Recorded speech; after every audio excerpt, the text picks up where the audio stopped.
if you think back to a time when there was a teen pop star like Debbie Gibson. Debbie Gibson Mm-hmm. wrote her own songs for people who are not aware. She was a teenager, wrote all her own songs, and Debbie Gibson was not sexualized, and she was still able to sell music. That Mm-hmm. changed over time. And there was this idea that, like, in order to sell music as a female, you have to be sexualized and overly sexualized. So you'll see that that's what happened with Britney Spears. That's what happened with someone like Jessica Simpson, who Mm-hmm.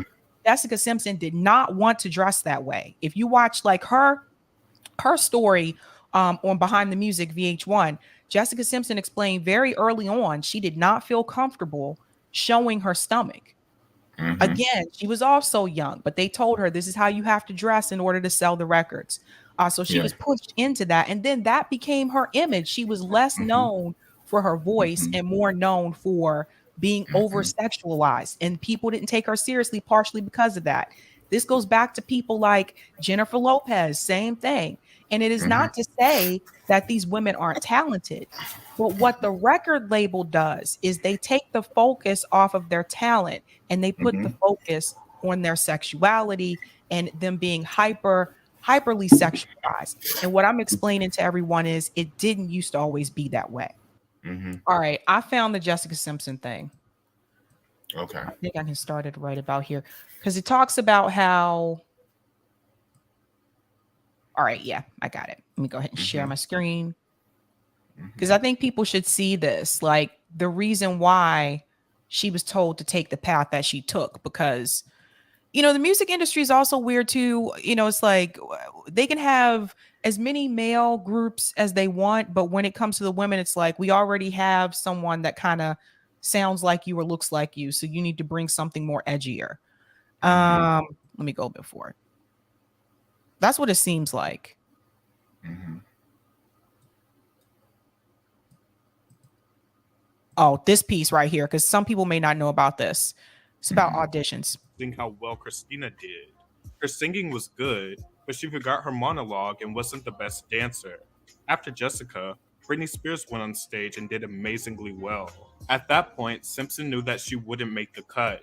However, Okay, so they're talking about Mickey Mouse Club. So you see, some of these people kind of ran in the same circles. So, Mm-hmm. like, that's Christina Aguilera over here. Mm-hmm. That's Britney Spears. Mm-hmm. This is Justin Timberlake up in the top right.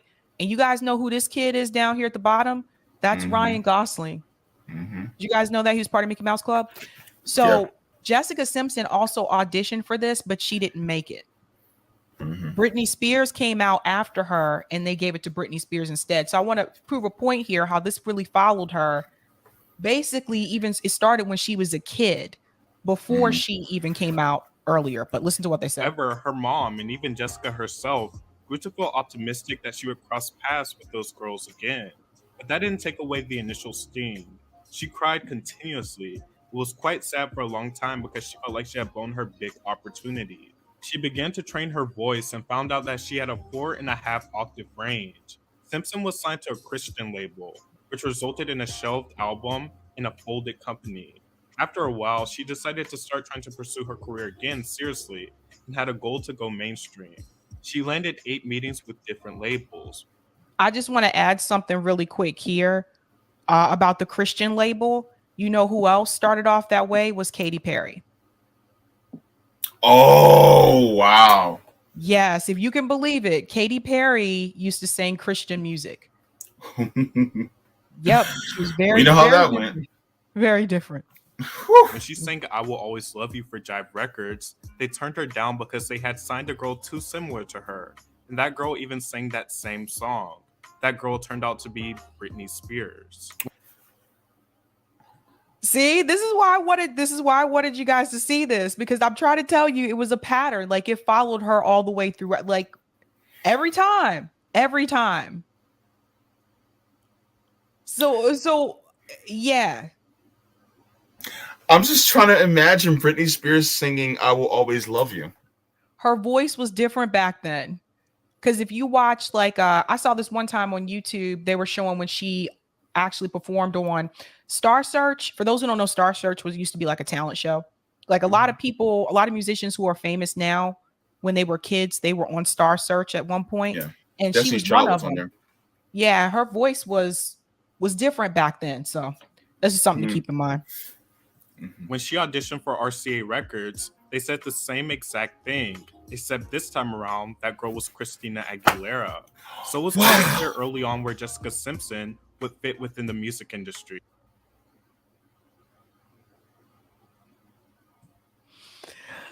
I told you. I told you. Like it's just see that was the thing is like that record company was like we already have our blonde pop singer and they were more edgy and she wasn't. So I'll play the rest. After those few rejections, she auditioned for Sony Records. Sony officials were so enthusiastic about her and her voice that they were tempted to sign her right then and there. She landed the deal, and immediately after being signed in 1997 at the age of 17, she was told she had to lose 15 pounds by Tommy Mottola, the head of the label, and she went What I tell you? I told you about Tommy Mottola. She was 17 years old. I know that Demon C wasn't telling her to lose 15 pounds when she was 17 years old. Yes. And as you could tell, like Jessica Simpson was not overweight. And he told her she No, needed to lose, yep, 15 pounds. I'm overweight. She is not overweight. But this is what they do. This is another thing they do with women in the music industry. The weight Oh thing my is another big god. one. I mean, look at the comments that Lizzo gets on Twitter, JB. Oh man, she gets hell. What it? Ari Spears went after her. Yeah. Yeah. Mhm. on a strict diet. She didn't really understand why she had to lose weight, but she was determined to achieve her goals, so she did it. Which doesn't make it right by any means, but she wanted to get her song on the radio and make her family proud. Jessica worked tirelessly on her debut album, but it experienced many delays. After Britney released Baby One More Time, the label decided Jessica's album wasn't good enough, and that she needed to incorporate more Britney esque songs. Jessica is quoted saying, "My job had gotten a lot harder. I had been signed for my voice, but I had to now contort myself into this mold of a dancer."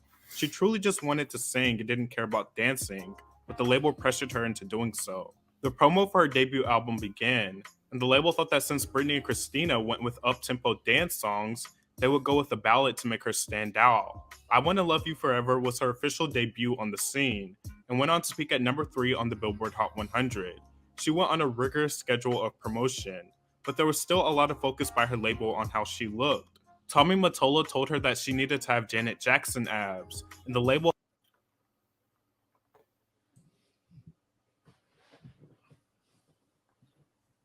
Keep going. I ain't got no words. I told you. I told I'm tired of seeing his face. hired her a trainer. Jessica was shy about her body and wasn't comfortable with showing so much skin. She was working out endlessly, but still wasn't getting abs, which resulted in her drawing them on with an eyeshadow pencil. Columbia had really high expectations for her debut album because of the success of her debut single, but the album titled Sweet Kisses debuted with 65,000 copies sold first week. It would eventually sell over 2 million copies in the States alone. The album featured two other moderate hits, I Think I'm in Love with You and Where You Are. For her next album, Tommy Mottola wanted Jessica Simpson to be a hybrid of Britney Spears and Mariah Carey, and take on the genre of dance pop instead of balladry. For this album cycle, she was also told that she needed to get skinnier per the label's request and went on another extreme diet. the thing I want to point out, it's not just Jessica Simpson. This has happened to multiple women in the music industry.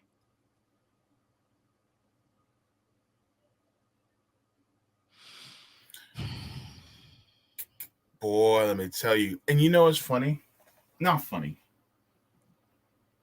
What is revealing is that these women are just manufactured products for exploitation and for profit because they see them as a product. How can we make this product better? Okay, make this product lose 10 more, 15 more pounds. Okay, this product needs to have Janet Jackson abs.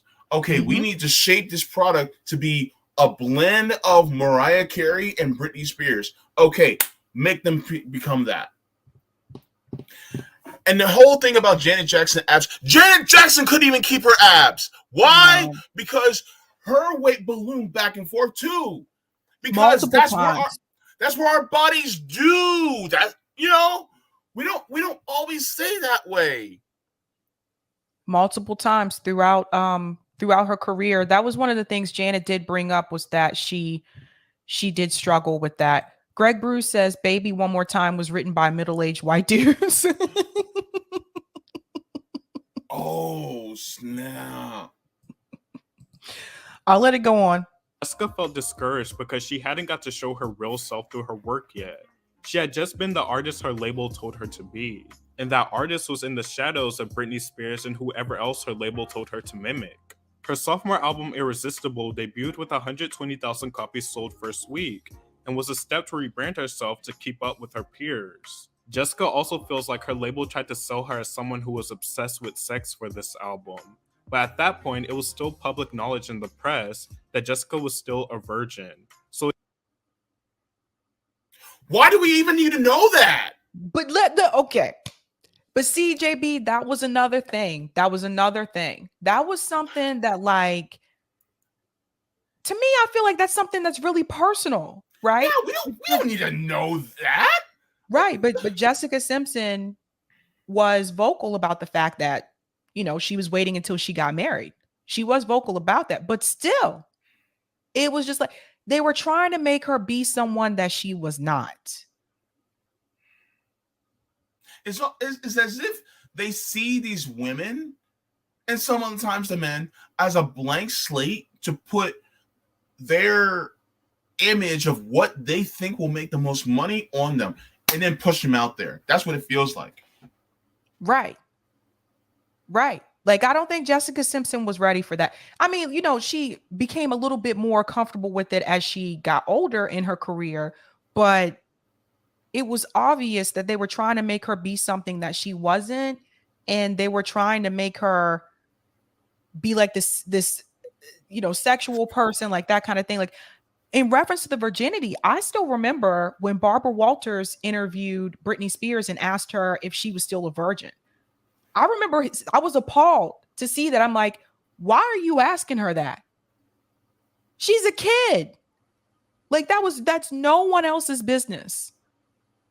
And then she turned around and had an interview with Justin Timberlake. Did she ask Justin Timberlake that question? No, she didn't. Why are you asking the female? You guys see how this works? These are just some of the things that I've noticed along the way. You never see them ask those questions to the men, the pop stars, the male pop stars. But to ask that to Britney Spears on primetime television in front of the world. In front of Barbara Walters, of all people. Yes. Let me go on. So it didn't make sense to Jessica why they tried to market her that way. Nonetheless, the first week sales for Irresistible were almost double the sales for her first album. With her third album, she was determined to show the world who Jessica Simpson was, and was way more creatively involved than her previous efforts. She barely had a budget for the album because Tommy Mottola had spent most of it on her last album. She even had a diss aimed at Tommy on the album's title track, In the Skin. I know my talent is real, so don't tell me. I have to be 102. I don't have nothing to prove, she says. In This Skin was released at the same time as her iconic reality TV show, The Newlyweds, which helped propel the album. Her single With You became a hit and her first #1 on the Billboard's pop chart, and a huge success on TRL. The album experienced a 200% increase in sales after the reality show picked up steam. Jessica was very proud of this album. Because there was no more Britney bot or Mariah clone Carey, she just got to be herself, which resulted in This Skin selling over 3 million copies in the States alone. For her fourth album, she ended her relationship with Sony Records and made the move to Epic Records. Her follow-up to In the Skin, titled A Public Affair, was released closely after her divorce with Nick Lachey. She was excited she could make the music she wanted and didn't have to depend on the label because her clothing brand had become quite a big deal. Jessica would continue to release music and albums throughout the years, but eventually decided to remove herself from the music industry. The Jessica Simpson collection became the top selling celebrity fashion line and first to earn $1 billion in annual sales. So it's clear she definitely could be free to do whatever she wants. She wanted to focus on being a mom and having a sense of normalcy. Jessica Simpson had no creative input at the beginning of her career, and her label pushing her to be more like other artists instead of herself ultimately hurt her music career. See that? Wow. Mm.